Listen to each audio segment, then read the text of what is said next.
Golden ഫുട് പ്രിന്റ്സിലേക്ക് ഏവർക്കും സ്വാഗതം.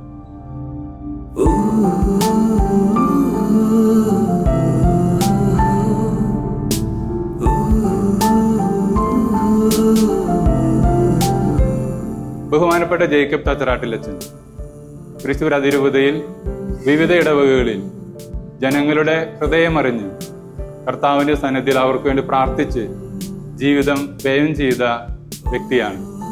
ഓർക്കാൻ ഒരുപാട് നന്മയുടെ ജീവിത പാഠങ്ങൾ അച്ഛൻ ഞങ്ങൾക്ക് എല്ലാവർക്കും നൽകിയതിലുള്ള സന്തോഷം ഞാൻ ശ്രോതാക്കളുമായി പങ്കുവെക്കുകയാണ്.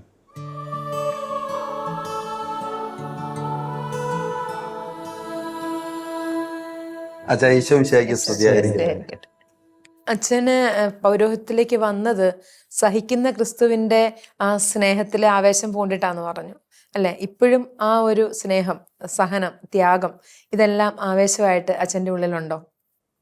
ആ ഒരു കാഴ്ചപ്പാടിൽ തന്നെയാണോ അച്ഛൻ ഇപ്പോഴും തുടരുന്നത്? അതെ അതെ അതെ അതെ. എൻ്റെ മുറിയിൽ 2 ചിത്രങ്ങളുണ്ട്. ഒന്ന് പീലാത്തോസിൻ്റെ മുമ്പിൽ യേശു നിൽക്കുന്നതാണ്, കുരിശുമേന്തി അറസ്റ്റ് ചെയ്യപ്പെട്ട്. അറസ്റ്റ് ചെയ്യപ്പെട്ടു. അപ്പോൾ ആ ആർട്ടിസ്റ്റ് ഇങ്ങനെ ശരിക്കും കെട്ടിയേക്കുക, കയറുകൊണ്ട് കെട്ടിയേക്കുക. ആ ചിത്രം ഒരു ധ്യാന വിഷയമാണ്. നഷ്ടപ്പെടുന്ന നീതിബോധത്തെ കുറിച്ചൊക്കെ അല്ലേ? അങ്ങനെ നിൽക്കുമ്പോഴും യേശുവിൻ്റെ മുഖത്തൊരു ഗാംഭീര്യ ഭാവമുണ്ട്. ആ ചിത്രം ഞാൻ താമസിക്കുന്ന പ്രിസ്റ്റോമിൻ്റെ ചിത്രമാണ്. അത് നേരത്തെ കണ്ടിട്ട് അത് ഇരുന്നിരുന്ന മുറികളിലൊക്കെ ഞാൻ പോയി തപ്പി നോക്കി, ഒരിടത്തും കാണാനില്ല. അങ്ങനെ ഇരിക്കുമ്പോൾ കുറേ ഫ്രെയിമുകൾ ഒരുക്കിക്കൂട്ട് ഇങ്ങനെ ഒരിത്തിൽ കൂട്ടി വെച്ചിരിക്കണ ഞാൻ കണ്ടു. ഓരോന്ന് തപ്പി നോക്കിയപ്പോണ്ട് ഈ ചിത്രം ഞാൻ വേഗം അതെടുത്ത് തുടച്ച് എൻ്റെ മുറിയിൽ കൊണ്ടുവച്ചു. അതങ്ങനെ മറ്റൊരു ചിത്രമുണ്ട്. അങ്ങനെ ഇരിക്കെ യേശുവിൻ്റെ ഏതാണ്ട് പല ചിത്രങ്ങളും കിട്ടുമല്ലോ. യേശുവിൻ്റെ ചിരിക്കുന്നൊരു ചിത്രം കിട്ടി. വളരെ അതെ, യേശു ചിരിക്കാത്ത കുറ്റം കൊണ്ടാവില്ല, അങ്ങനെ വന്നില്ല എന്നുള്ളൂ. ഞാനത് മുറിയിൽ വെച്ചോന്നു മാത്രമല്ല, അത് പലർക്കും അങ്ങനെ കോപ്പി എടുത്തിട്ട് യേശു ചിരിക്കുന്ന ഒരു ചിത്രം. ഇത് രണ്ടുമാണ് എൻ്റെ എന്താ പറയുക ഒരു പിൻബലമായിട്ട്, ധ്യാനമായിട്ട് എൻ്റെ കയ്യിലുള്ളത്. പിന്നെ ഞാൻ നേരത്തെ സൂചിപ്പിച്ചതുപോലെ പുസ്തകങ്ങൾ എനിക്ക് കൂട്ടായി. ആ വായനാനുഭവത്തെ കുറിച്ചും കൂടെ ഒന്ന് പറയാം വെച്ചാൽ ഇതെല്ലാം കൂടെ ഒന്ന് ചേർത്ത് പറഞ്ഞാൽ നല്ലതായിരിക്കും. ഈ 2 ചിത്രങ്ങളുടെ ഒരു ധ്യാനം പ്രേക്ഷകർക്ക് കേൾക്കാൻ താല്പര്യം ഉണ്ടാവും. ഞാൻ ഏറ്റവും കൂടുതൽ സമ്മാനിച്ചിട്ടുള്ള ഒരു പുസ്തകമുണ്ട്. ഇപ്പോഴും ആർക്കെങ്കിലും സമ്മാനം കൊടുക്കണമെന്ന് തോന്നിയാൽ കൊടുക്കുന്നൊരു പുസ്തകമുണ്ട്, ടോട്ടോച്ചാൻ. വായിച്ചിട്ടുള്ള. അപ്പം ഇന്നാളെൻ്റെ പുസ്തകം മേടിക്കുന്ന സുഹൃത്തിൻ്റെ പീടികയിലേന്നപ്പോൾ പറഞ്ഞു 1000 കഴിഞ്ഞു എന്ന് തോന്നുന്നു പറഞ്ഞു. കുഞ്ഞുങ്ങള് ബാല്യകാലത്തിൽ മസ്റ്റായിട്ട് വായിക്കണമെന്ന് എല്ലാ പുസ്തക നിരൂപകരും പറയുന്ന ഒരു ഗ്രന്ഥമാണ് ടോട്ടോച്ചാൻ. മറ്റൊരു പുസ്തകം ഇപ്പം ലേറ്റസ്റ്റ് വായിക്കാൻ പോസ്കോ പിതാവാണ് ബൈ ചാൻസിന് എനിക്ക് തന്നത്, മാർപ്പാപ്പയുടെ ആത്മകഥ. വായിക്കേണ്ട ഒരു പുസ്തകം കേട്ടോ. ഇങ്ങനെ ഒരു മാർപ്പാപ്പയുടെ കാലഘട്ടത്തിൽ ജീവിക്കാൻ പറ്റിയെന്ന് പറയുന്നത് തന്നെ വ്യക്തിപരമായിട്ട് ഞാൻ വലിയൊരു കാര്യമായിട്ടാണ് ഞാൻ എടുക്കുന്നത്. സാധാരണ നമ്മൾ പ്രതീക്ഷിക്കുന്നതിനേക്കാൾ അപ്പുറത്ത്. ടീച്ചറെ, നമ്മളീ പറഞ്ഞ സ്നേഹത്തിന് അദ്ദേഹം പറഞ്ഞു വരുന്ന ചില കാര്യങ്ങൾ എന്നെ അതിശയപ്പെടുത്തി. അപ്പം അദ്ദേഹം താമസിച്ചുകൊണ്ടിരുന്ന ഗ്രാമത്തിൽ അല്ലെങ്കിൽ ആ നാൽക്കവലയിൽ അതിൻ്റെ അപ്പുറത്ത് പ്രോസ്റ്റിറ്റ്യൂട്ട്സ് ആയിരുന്ന 2 ചേച്ചിമാരുണ്ടായിരുന്നു. അദ്ദേഹം പറയുന്ന ചില നല്ല എക്സ്പ്രഷൻസ് ഉണ്ട്, അവരുടെ ഇഷ്ടമായിരുന്നു. പാപത്തിനേക്കാൾ അപ്പുറത്ത് വ്യക്തിയെ കാണുന്ന, അല്ലെങ്കിൽ അവരുടെ കുറവുകളേക്കാൾ, അവരുടെ വീഴ്ചകളേക്കാൾ അതിന് അങ്ങനത്തെ ഒരു മനസ്സ് വേണം ആ അർത്ഥത്തിൽ. പിന്നെ ഞങ്ങളുടെ പ്രിയപ്പെട്ട വടക്കനച്ഛൻ്റെ കുതിപ്പും കിതപ്പുമുണ്ട്. ഇങ്ങനൊരച്ഛൻ കേരളത്തിൽ ജീവിച്ചിരുന്നു. അപ്പോൾ ഈ പുസ്തകങ്ങളൊക്കെയാണ് എന്താ പറയുക വായനയ്ക്കും അല്ലെങ്കിൽ എന്താ പറയുക കൊടുക്കാനും പ്രിയമുള്ളത്. നേരത്തെ ചോദിച്ച 2 പ്രാവശ്യം മാഷ് ചോദിക്കുന്നു, ഈ ധ്യാനം യേശുവിന് അങ്ങനെ നിൽക്കാൻ പറ്റണമെങ്കിൽ അതുപോലത്തെ ഒരു മനസ്സും അതുപോലത്തെ ഒരു ജീവിതവും അതുപോലത്തെ നിലപാടുകളും ഒന്നിനെയും പേടിക്കുന്നില്ല. എൻ്റെ ഒരു വിചാരം, ഞാനത് ഈ 1 മിനിറ്റ് ധ്യാനത്തിൽ പറയണ്ടായി, നമ്മൾ പൊതുവെ എല്ലാവരും ഉൾപ്പെടുത്തിയിട്ടാണ് പറയണത്. അതിൻ്റെ ഏറ്റവും വലിയ കഷ്ടം എന്തിനും ഭീരുക്കൾ, സ്നേഹിക്കാൻ ഭീരുക്കൾ.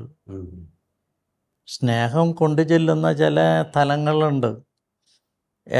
ഏതറ്റവും വരെ പോവാൻ നമുക്ക് പറ്റണ്ടേ ഈ ആളുകളോടൊപ്പം. നമുക്ക് കെട്ടിപ്പിടിക്കാൻ വേറെ പലതും ഉണ്ട്. അതൊക്കെ നഷ്ടപ്പെടുമെന്നുള്ള ഭയം. സ്നേഹത്തിൻ്റെ പിന്നാലെ പോയാൽ, കരുണയുടെ പിന്നാലെ പോയാൽ, നീതിയുടെ പിന്നാലെ പോയാൽ ഇതൊക്കെ എന്തു ചെയ്യും? ഇതിനൊക്കെ കുച്ചുവലങ്ങുകൾ വരും. അച്ഛന്മാരുടെ പ്രീസ്റ്റ് ഹോമിൽ അനുദിന വിശുദ്ധർ വായിക്കുന്ന ഒരു ഇതുണ്ട്. അതിൽ ജോണസ് എന്ന് പറയുന്നത് ഞാൻ അധികം കേട്ടിട്ടില്ല. ഓരോ വിരലുമാണ് വെട്ടിമുറിച്ചത്. ഓരോ വിരലും കൊല്ലാണ് അതിൻ്റെ എന്താ പറയുക, അതിൻ്റെ പ്രക്രിയ. അത് കഴിഞ്ഞ് പിന്നെ ഇങ്ങനെ അങ്ങനെ ഇങ്ങനെ വെട്ടുക. എന്തുമാത്രം ധൈര്യം. ഭയം എന്ന് പറയുന്നത് ഇല്ല. ആരെ ഭയപ്പെടുന്നു? മരണത്തെ. ഇപ്പോൾ പൗലോസ്ലീഹ പറഞ്ഞ പോലെ വാളിനെ, അധികാരത്തെ. ഈ കാലത്ത് അതായിരിക്കണം നമ്മൾ സ്വാംശീകരിക്കേണ്ട ഏറ്റവും വലിയ കാര്യം. ഭയത്തെ അതിജീവിക്കുക സ്നേഹം കൊണ്ട്. ഇത് ഈ ലെബനൻ തീരത്തെ ഈ ഹിഗറില് 10-21 പേരെ നിരത്തി വെച്ച് കൊല്ലുന്ന സമയത്ത് അതിൽ ഒരാൾ ഒരു അക്രൈസ്തവനായിരുന്നു.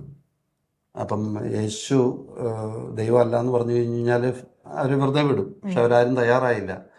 അപ്പോൾ ഇവരുടെ ഈ ഒരു ധൈര്യം കണ്ടിട്ട് അക്രൈസ്തവനായിട്ടുള്ള ആ ഒരു വ്യക്തി പറഞ്ഞു, നിങ്ങൾ എന്നെയും വധിച്ചോളൂ, കാരണം ഇവരുടെ ദൈവമാണ് എൻ്റെ ദൈവം എന്ന് പറയാനാണ് ഞാൻ ഇഷ്ടപ്പെടുന്നത്. ഇപ്പം രക്ഷകനെ ഒരു നിമിഷം കൊണ്ട് അനുഭവിച്ചറിഞ്ഞവർക്ക് ആ ഒരു വലിയ ധൈര്യത്തിലേക്ക് എത്താനായിട്ട് പറ്റും. സാഹിത്യ അക്കാദമിയിൽ ഒരു മീറ്റിംഗ് ഉണ്ടായിരുന്നു. സാറാ ജോസഫിന്റെ ലോകങ്ങൾ. എഴുത്തിന്റെ 50 വർഷം 25 വർഷം. എന്നെ അതിശയിപ്പിച്ചൊരു കാര്യം എന്താണെന്ന് വെച്ച് കഴിഞ്ഞാൽ, എത്രയോ തവണകളാണ് യേശുവിൻ്റെ പേര്. പൗലോസ്ലീഹയുടെ ഒരു ഇതില്ലേ, എന്തിൻ്റെ പേരിലായാലും യേശു ആണല്ലോ പ്രഘോഷിപ്പിക്കപ്പെടുന്നത്. എനിക്ക് ആ വചനം കിട്ടുന്നില്ല എന്ന് പറഞ്ഞതുപോലെ സാഹിത്യ അക്കാദമി അവർ അനുഷ്ഠാനങ്ങളുടെയോ ആചാരങ്ങളുടെയോ വിശ്വാസത്തിൻ്റെയോ തലത്തിലല്ല, കരുണയുടെ, നീതിബോധത്തിൻ്റെ, നൈതികതയുടെ ഒക്കെ യേശു പ്രഘോഷിക്കപ്പെടുന്നു ഈ സാഹിത്യ അക്കാദമി. എന്നെ അതിശയിപ്പിച്ചോളൂ. എത്രയോ തവണ ആ പള്ളി പോവുക, അല്ലെങ്കിൽ എന്താ പറയുക, അതിൻ്റെ ആചാരാനുഷ്ഠാനം, അതിലൂടെയൊന്നും അവർ കടന്നു പോകുന്നില്ല. പക്ഷെ അവരുടെ നിലപാടുകൾ, അവരുടെ ജീവിതം.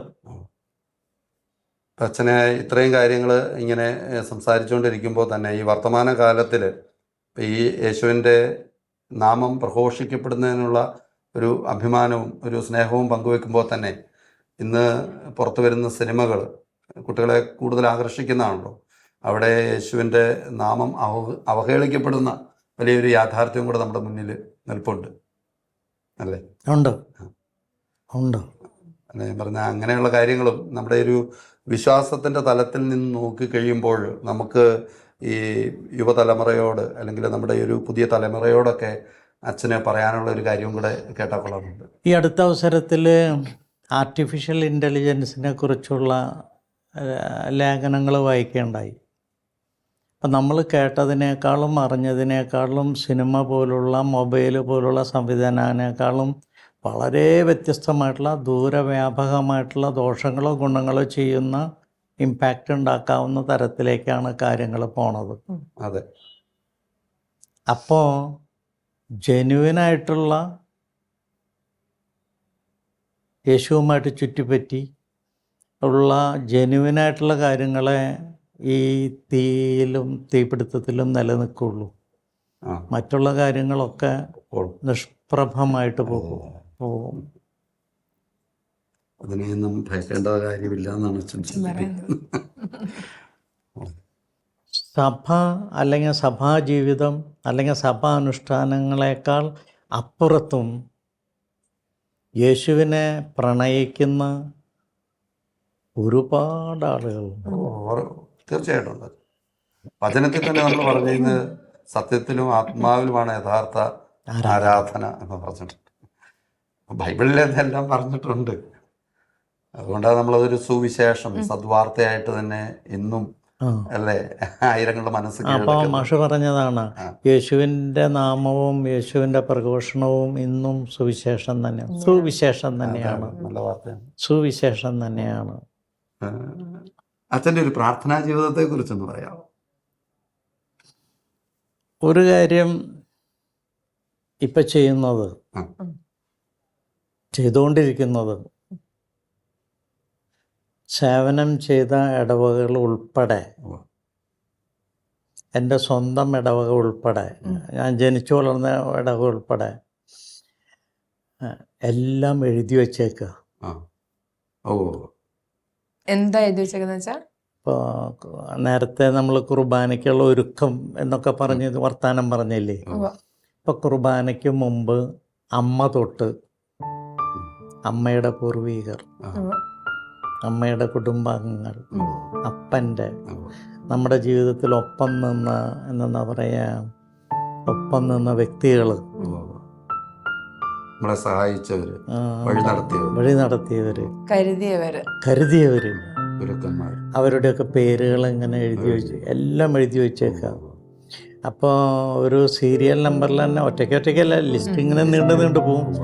42 ലിസ്റ്റെങ്കിലും ഉണ്ട്. അതിലൂടെയൊക്കെ എല്ലാ ദിവസവും ഞാൻ കണ്ണോടിക്കും, മനസ്സും കടന്നു പോകും. അപ്പം അതിൽ ഒരു കാര്യം എന്ന് പറയുന്നത്, നേരത്തെ നമ്മൾ സൂചിപ്പിക്കണേ, ഭാവി തലമുറ. അപ്പം ഞാൻ ഒരു പ്രാവശ്യം ഇങ്ങനെ ആലോചിച്ചപ്പോൾ, മരിച്ചവർക്ക് കുർബാന, മരിച്ചവർക്ക് ഒപ്പീസ്, മരിച്ചവർക്ക് നവംബർ മാസം, മരിച്ചവർക്ക് ഇവിടെ നവംബർ 2-ാം തീയതി, മരിച്ചവരെക്കുറിച്ച് ഓർക്കാൻ എന്തെല്ലാം ആചാരങ്ങളും അനുഷ്ഠാനങ്ങളും ദിവസങ്ങളും സമയമൊക്കെയാണ്. ഭാവി തലമുറ. അപ്പം ഞാൻ എഴുതി വെച്ചു ഭാവി തലമുറ. അപ്പോൾ അവൻ്റെ പ്രതീതികളായിട്ട് എനിക്ക് പരിചയമുള്ള കൊച്ചുമക്കളെയൊക്കെ ഞാനിങ്ങനെ ഓർക്കും. ഇവർക്ക് നാളെ, നല്ല നാളെ, നമ്മുടെ ഈ വർഗീയതയുടെ പശ്ചാത്തലത്തിൽ, നമ്മുടെ ഈ പാരിസ്ഥിതിക ദുരന്തങ്ങളുടെ പശ്ചാത്തലത്തിൽ, കുടിവെള്ളത്തിൻ്റെ പശ്ചാത്തലത്തിൽ, സാമ്പത്തിക ബുദ്ധിമുട്ടുകളുടെ പശ്ചാത്തലത്തിൽ എന്ത് നാളേക്ക് വേണ്ടിയിട്ടാണ് നമ്മൾ അവരെ ഒരുക്കുന്നത്, അല്ലെങ്കിൽ നമ്മൾ ഇതാവുന്നത് എന്ന് ഞാനിങ്ങനെ മഹത്തായ ആശയമാണ്. നല്ല ഭാവിക്ക് വേണ്ടി, കുഞ്ഞുങ്ങളുടെ വരും തലമുറയ്ക്ക് വേണ്ടി പ്രാർത്ഥിക്കുന്നത് ഓർക്കാറുണ്ട്. അതിലൂടെ ഒരു അരമണിക്കൂറും അതിൽ ഞാൻ അങ്ങനെ ലിസ്റ്റ് കൂട്ടിച്ചേർത്തോണ്ടിരിക്കും. ഇപ്പൊ നമ്മുടെ പേര് അതെനിക്ക് ഇഷ്ടപ്പെട്ടു. 43-ാമത്തെ ഞങ്ങളെ രണ്ടുപേരെയും കൂടെ ഓർക്കുമ്പോൾ ഞങ്ങൾക്ക് ദൈവം തന്ന 5 മക്കളെയും കൂടെ അതെങ്ങനെയാന്ന് അറിയാം മാഷേ. ഇപ്പൊ ഉദാഹരണത്തിന് നിങ്ങൾ പറഞ്ഞ ഉദാഹരണം തന്നെ, അപ്പം നിങ്ങളുടെ രണ്ടുപേരുടെയും പേരെഴുതുമ്പോൾ ഓട്ടോമാറ്റിക്കായിട്ട് നമ്മളിവിടെ ഇരുന്നതൊക്കെ ഓർക്കും. മാഷിപ്പോൾ പറഞ്ഞ 5 മക്കളുടെ കാര്യം നമ്മൾ ആണിയമ്മ ഒരു ഓർമ്മക്കുറിപ്പാണത്. അത് ഓർക്കുന്നതോടനുബന്ധിച്ച് 42 എന്ന് പറയുന്ന ലിസ്റ്റ്, അല്ലെങ്കിൽ 43 എന്ന് പറയുന്ന നമ്പറിൽ എത്രയോ ആളുകളാണ് പെടുന്നത്, അല്ലെങ്കിൽ അത്രയോ മുഖങ്ങളാണ് തെളിഞ്ഞു വരുന്നത്. എങ്ങനെയാണ് പ്രാർത്ഥിക്കേണ്ടത് എങ്ങനെയെന്ന് അറിയില്ല എന്ന് വിഷമിക്കുന്നവരുണ്ട്. അപ്പം അച്ഛൻ്റെ ഈ ഒരു ടിപ്പ് നമുക്ക് സഹായകമാകും അല്ലേ? എത്ര മണിക്കൂർ വേണമെങ്കിൽ നമുക്ക് പ്രാർത്ഥിക്കാനും ധ്യാനിക്കാനും സങ്കടപ്പെടാനും സന്തോഷിക്കാനുമുള്ള ഒരു കാര്യമാണ് അച്ഛൻ പറഞ്ഞത്.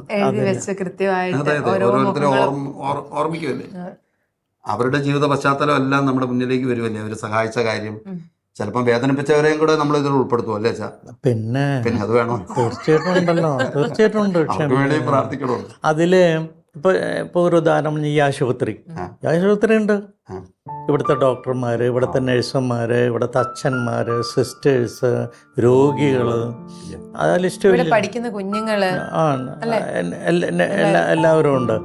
അത് തന്നെയല്ല, അസീസിയുടെ ഒരു ചൈതന്യം ഉൾക്കൊണ്ടുകൊണ്ട് പിന്നെ ഞാൻ ശീലിച്ച എൻ്റെ ഒരു പാരിസ്ഥിതി താല്പര്യത്തിൽ കുഞ്ഞു പ്രാണികൾ, അതുപോലെ തൊട്ട് മരങ്ങള്, സൃഷ്ടപ്രപഞ്ചം, സൂര്യൻ, ചന്ദ്രൻ, അങ്ങനെ എഴുതി വെച്ചിട്ടുണ്ട്. ഒരു ഒറ്റ കാര്യം കൊണ്ട് നമുക്ക് അവസാനിപ്പിക്കാമെന്ന് എനിക്ക് തോന്നുകയാണ്. ഇത് ഞാൻ ചോദിക്കാനായിട്ട് വെച്ചിരുന്നൊരു ചോദ്യമാണ്. അച്ഛൻ്റെ ജീവിതത്തിലുള്ള ഒരു സങ്കടപ്പെടുത്തുന്ന കാര്യം അല്ലെങ്കിൽ ഒരു ഖേദം എന്ന് പറയുന്നത് ഒന്നിതാണ്. അത് പരിസ്ഥിതിയുമായിട്ട് സഹജീവികളുമായിട്ട് ബന്ധപ്പെട്ടതാണ്. ഇനി ഒരു ഇടയൻ എന്നുള്ള രീതിയിൽ അച്ഛനെ സങ്കടപ്പെടുത്തിയ ഏതെങ്കിലും അല്ലെങ്കിൽ ഇന്ന് ചെയ്യാൻ ബാക്കി വെച്ച എന്തെങ്കിലും ഒരു കാര്യം? അതൊരു പ്രധാനപ്പെട്ട ചോദ്യമാണ്. അതുകൊണ്ട് എല്ലാ പ്രാർത്ഥനയും അവസാനിക്കുന്നത് തമ്പുരാനെ ക്ഷമിക്കണേ എന്ന് പറഞ്ഞിട്ടാണ് എല്ലാ പ്രാർത്ഥനയും. ഇന്നുള്ള തിരിച്ചറിവുകൾ നമ്മൾ പള്ളിയിലായിരുന്നപ്പോൾ ഉണ്ടായിരുന്നെങ്കിൽ കുറേ കൂടി കരുതലോടും കുറേ കൂടി കരുണയോടും കുറേ കൂടി എന്താ പറയുക നീതിബോധത്തോടും ഒക്കെ കൂടി ആളുകളോട് പെരുമാറാമായിരുന്നു. അങ്ങനെയാണ് ചെയ്യേണ്ടിയിരുന്നത് എന്നുള്ളൊരു തിരിച്ചറിവ് നിരന്തരമുണ്ട്. എനിക്ക് അവസാനമായിട്ടൊന്ന് ചോദിക്കാൻ തോന്നുന്ന ഒരു ചോദ്യം, ഈ സഭയെ നിരന്തരം നയിക്കുന്നത് വ്യക്തികളല്ലല്ലോ, പരിശുദ്ധാത്മാവാണ്. ഈ കാലഘട്ടത്തിൽ പരിശുദ്ധാത്മാവ് സഭയെ നയിക്കുന്നു. സഭയിലൂടെ ഒത്തിരിയേറെ നന്മകൾ, ബോധ്യങ്ങൾ, അതേപോലെ തന്നെ വലിയൊരു പ്രതീക്ഷയുടെ വാതിൽ. ഇപ്പോൾ ഫ്രാൻസിസ് പാപ്പയെക്കുറിച്ചൊക്കെ പറഞ്ഞല്ലോ. ഫ്രാൻസിസ് പാപ്പ കാലഘട്ടത്തിൽ കടന്നു വന്നത് തന്നെ ഗോ ടു ദ പെരിഫറി, അല്ലേ, പാർശ്വവൽക്കരിക്കപ്പെട്ടിരിക്കുന്നവരുടെ അരികുകളിലേക്ക് പോവുക എന്ന് പറയുന്ന പ്രബോധനത്തോടു കൂടിയാണ്. അപ്പം തീർച്ചയായിട്ടും കാലഘട്ടത്തിനനുസരിച്ച് പരിശുദ്ധാത്മാവ് ശക്തരായിട്ടുള്ള ഇടയന്മാരെ സഭയ്ക്ക് നൽകിക്കൊണ്ടിരിക്കുകയാണ്. അപ്പോൾ അതുകൊണ്ട് ഒരു സഭയെക്കുറിച്ചും കൂടെ ഒരു വാക്ക് പറഞ്ഞ്. തമാശ ഈ ചോദ്യം ചോദിച്ചപ്പോൾ തന്നെ എൻ്റെ മുന്നിൽ തെളിഞ്ഞു വന്നത് പരിശുദ്ധാത്മാവാണ് സഭയെ നയിക്കുന്നത് എന്നുള്ള ഉത്തരമാണ് എനിക്ക് ഫ്രാൻസിസ് പാപ്പ. കൃത്യമാണ്. ഈ ജീവചരിത്രത്തിൽ വേറൊരു കാര്യം പറയുന്നുണ്ട്. മാർപ്പാപ്പയായിട്ട് തിരഞ്ഞെടുക്കപ്പെട്ട് കഴിഞ്ഞപ്പോൾ ഒരു ആർച്ച് ബിഷപ്പ് ആരാണ്ട് വന്ന് ചവിട്ടിൽ പറഞ്ഞു, നമ്മൾ ചായ കുടിക്കാൻ പോവാണ്, ഒരു ടോസ്റ്റ് പറയുന്ന ഒരു ഇതുണ്ട്, മാർപ്പാപ്പയാണ് പറയേണ്ടത്, തിരഞ്ഞെടുത്തിട്ട് ചെന്നിരിക്കുകയാണ്. അപ്പം മാർപ്പാപ്പ പറഞ്ഞു, ദൈവം നിങ്ങളോട് ക്ഷമിക്കട്ടെ. എന്തിന്? എന്നെ തിരഞ്ഞെടുത്ത്. മാധ്യമങ്ങളൊക്കെ വലിയ രീതിയിൽ അതിനൊരു പ്രചാരണം എന്ന് പറഞ്ഞ പോലെ ഇതൊക്കെ കേട്ടിരുന്നതിന് ദൈവം നമ്മളോട് ക്ഷമിക്കും. അച്ഛനോട് മാത്രമല്ല, ഞങ്ങളോട് ക്ഷമിക്കും. വലിയ പ്രശ്നങ്ങളിലൂടെയാണ് നമ്മൾ കടന്നു പോണത്. അതുപോലെ നേരത്തെ നമ്മൾ സൂചിപ്പിച്ച പരിസ്ഥിതി പ്രശ്നങ്ങളൊക്കെ ആയിട്ട് വെച്ച് നോക്കുമ്പോൾ നമ്മളെ അലട്ടുന്നു. നമ്മളൊരു മരം വെച്ച് പിടിപ്പിക്കുമ്പോൾ അപ്പുറത്തൊരു കാടാണ് പോണത്, വലിയ വലിയ, അല്ലെങ്കിൽ അപ്പുറത്തൊരു കടലാണ് പോണത്. അപ്പോൾ എന്താണ് പ്രതീക്ഷ എന്ന് ചോദിച്ചു കഴിഞ്ഞാൽ, ഇപ്പം നമ്മൾ നോമ്പ് കാലത്ത് യേശുവിൻ്റെ മരണം, യേശുവിൻ്റെ പീഡാനുഭവം അത് അതിലങ്ങടാവാൻ അവസാനിച്ചോളും എന്ന് വിചാരിച്ചിരുന്നിടത്ത് അവസാനിച്ചില്ല. ഒരു ഉയർപ്പുണ്ടായി. അതൊരു പ്രത്യാശയാണ്. അതുകൊണ്ട് ഇങ്ങനെ അവസാനിക്കില്ല. നന്മയുടെ പക്ഷം പിടിക്കാം, നീതിയുടെ പക്ഷം പിടിക്കാം, പാവപ്പെട്ടവൻ്റെ പക്ഷം പിടിക്കാം. അതിനു മുമ്പ് പല തിരിച്ചറിവുകളിലൂടെയും നമ്മൾ കടന്നു പോകാനായിട്ടുള്ള അവസരങ്ങൾ ഉണ്ടായിക്കൊണ്ടിരിക്കും. ഞാനതുകൊണ്ട് പ്രത്യാശയുള്ളവനാണ്, പ്രതീക്ഷയുള്ളവനാണ്. പ്രിയപ്പെട്ടവരെ, നമ്മൾ ഈ ഒരു സംവാദം ഇവിടെ അവസാനിക്കുമ്പോൾ നമ്മൾ പച്ചയായിട്ടുള്ള ഒരു മനുഷ്യനെ ശ്രവിക്കുകയായിരുന്നു.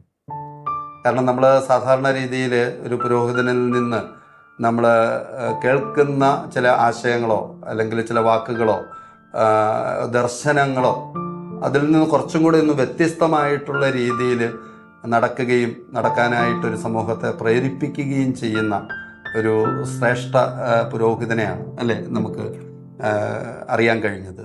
അപ്പോൾ അച്ഛൻ പറഞ്ഞു വെച്ച പല കാര്യങ്ങളും ജീവിതത്തോട് ചേർന്ന് നിൽക്കുന്നതാണ്. ക്രിസ്തു ദർശനങ്ങളോട് വല്ലാണ്ട് അങ്ങോട്ട് ചേർന്ന് നിൽക്കുന്ന, മനുഷ്യനെ പ്രണയിക്കുന്ന, പരിസ്ഥിതിയെ പ്രണയിക്കുന്ന, പ്രകൃതിയെ പ്രണയിക്കുന്ന, പച്ചയായ ജീവിതത്തെ പ്രണയിക്കുന്ന ഒരു മനുഷ്യനാണ്. അതെ അതെ. ഒരു വെള്ളം അല്ലെ, ഒരു തുള്ളി വെള്ളം നാം സംരക്ഷിക്കുമ്പോൾ ഒരു കടലിനെ സംരക്ഷിക്കുന്നു, അല്ലെ, ഒരു മരത്തെ സംരക്ഷിക്കുമ്പോൾ നാം സംരക്ഷിക്കുന്നത് ഒരു കാടിനെയാണ്. അതേപോലെ തന്നെ പ്രതിസന്ധികളുടെ ഈ കാലഘട്ടത്തിലും നമുക്ക് ധൈര്യമായിട്ട് മുന്നോട്ട് പോകാനായിട്ട് നിൽക്കുന്നത് നമ്മൾ ധ്യാനിച്ചുകൊണ്ടിരിക്കുന്ന ക്രിസ്തുവിൻ്റെ പീഡാസഹനങ്ങൾ തന്നെയാണ്. അച്ഛനെ വൈദിക പട്ടണത്തിലേക്ക് കൊണ്ടുവന്ന ആ ഒരു എന്താ പറയുന്നത് ധ്യാനത്തിലൂടെ കേട്ട ഒരു ആകർഷണ വാക്കും അത് തന്നെയായിരുന്നു. കാരണം ക്രിസ്തുവിൻ്റെ സഹനം, ക്രിസ്തു ഏറ്റ പരിഹാസങ്ങൾ, പീഡാനുഭവം, ഇത് മുഴുവനും വലിയ ആകർഷണമാണ്. അച്ഛൻ പറഞ്ഞ് അവസാനിപ്പിക്കുന്നതും അവിടെ തന്നെയാണ്. കാരണം ക്രിസ്തുവിൻ്റെ സഹനങ്ങൾ കുരിശിൽ തീരുന്നില്ല, അത് വീണ്ടും ഒരു ഉയർപ്പിലേക്ക് നമ്മെ കൊണ്ടുപോകുന്നു. അതാണ് നമ്മുടെ പ്രത്യാശ. അങ്ങനെ വലിയൊരു പ്രത്യാശയിലേക്ക് ഈ സമയത്ത് ഈ പ്രേക്ഷകരെ കൊണ്ടുപോയതിന് പ്രത്യേകമായിട്ടുള്ള നന്ദി അറിയിച്ചുകൊണ്ട് അച്ഛാ ഈശോ മിശിഹായ്ക്ക് സ്തുതിയായിരിക്കട്ടെ. Thank you. ദൈവജനത്തിനും ദൈവത്തിനും വേണ്ടി ആത്മാർപ്പണം ചെയ്ത ജേക്കബ് തച്ചറാട്ടലച്ചൻ്റെ ജീവിത കഥകളിലൂടെ നമ്മൾ കടന്നുപോയപ്പോൾ നമ്മുടെ ഹൃദയങ്ങളിലും ദൈവത്തോടും ജേക്കബ് അച്ഛൻ നമുക്ക് നൽകിയ കുടുംബാംഗങ്ങളോടും ഒരുപാട് സ്നേഹവും ഇഷ്ടവും തോന്നിയിട്ടുണ്ടാകുമെന്ന് എനിക്ക് ഉറപ്പാണ്. എത്രയോ നൈസർഗികമായിട്ടാണ് അച്ഛൻ സംസാരിച്ചത്. എത്ര ലാളിത്യത്തോടു കൂടിയാണ് തൻ്റെ ജീവിത പാഠങ്ങൾ നമ്മുടെ മുമ്പിൽ അദ്ദേഹം അവതരിപ്പിച്ചത്. അതെല്ലാം തന്നെ വാക്കിലും പ്രവൃത്തിയിലും ക്രിസ്തുവിന് സാക്ഷ്യം വഹിക്കാൻ ഹൃദയപൂർവ്വം ശ്രമിച്ച ഒരു വൈദികൻ്റെ ഹൃദയത്തോടുള്ള തുറവയുള്ള സംഭാഷണമാണ്. നമുക്കെല്ലാവർക്കും ഒരുപാട് പാഠങ്ങൾ പഠിക്കാൻ ഇന്നും അച്ഛൻ്റെ ജീവിതത്തിൽ നിന്ന് സാധിക്കുമെന്ന് തീർച്ചയായും അച്ഛനെ കേൾക്കാൻ സാധിച്ചതിൽ നിങ്ങളോടൊപ്പം ഞാനും സന്തോഷിക്കും, അഭിമാനിക്കും. ദൈവം നിങ്ങളെല്ലാവരെയും അനുഗ്രഹിക്കട്ടെ.